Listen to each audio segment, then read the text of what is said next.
Баршаңызға қайырлы күн. Бүгін сіздермен бірге осындай әдемі, өте жұмсақ булочка жасайтын боламыз. Ол үшін біз ыдысымызға жылы сүт, айран, сұйық май, қант, бір ас қасық дрож және қопсытқышты салып, жақсылап араластырамыз.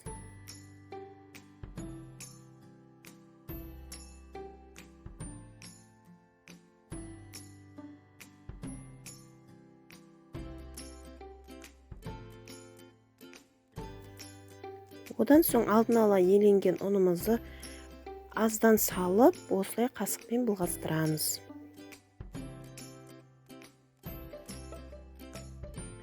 Қалған ұнымызды салып, осылай жұмсақ қамыр елейміз. Осы жұмсақ қамырымыздың үстіне ертілген сармайымызды салып, тағы да қамырымызды илейміз. Одан соң осылай қамырымыздың үстіне пищевой пленканы жабып, 2 сағатқа ашытып қоямыз. Міне қамырымыз ашыды, өте әдемі болып ашып шықты.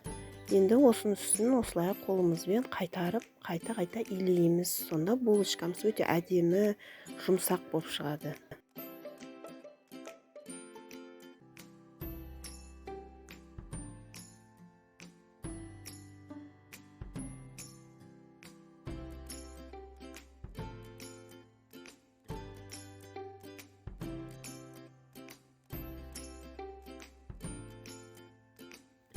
Қамырымызды осындай бөліктерге бөліп шығамыз.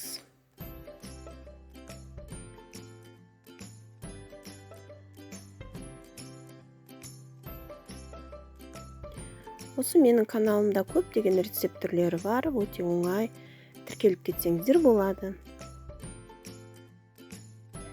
Осылай қамырымызды жайып, ортасына варенка салып, түйіп шығамыз.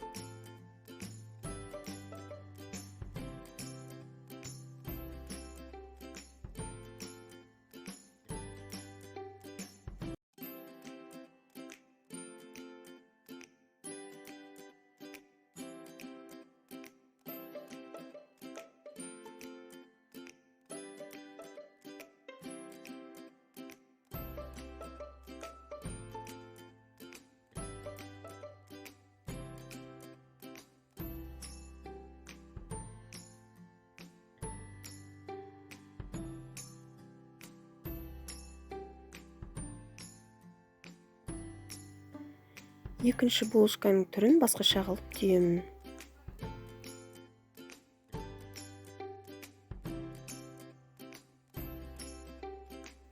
Осыған да варенканы салып, осылай әдемілеп түйіп шықтым.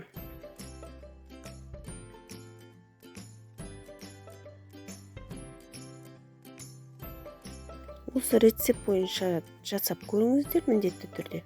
Өте әдемі, жұмсақ болып шығады.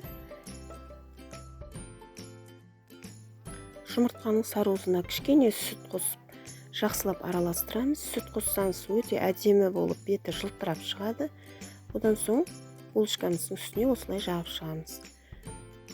Булочкамызды қызып тұрған пеште 200 градуста 20 минутта пісіріп алдым. Міне булочкамыз дайын. Мен осы булочканың үстіне қант ұнтағын сеуіп шықтым. Өз қалауларыңызша безендірсеңіз болады. Міне булочкамыздың өте ерекше болып шығады. Қамыры жұмсақ, ортасында начинкасы ағып кетпей, әдемі болып шықты.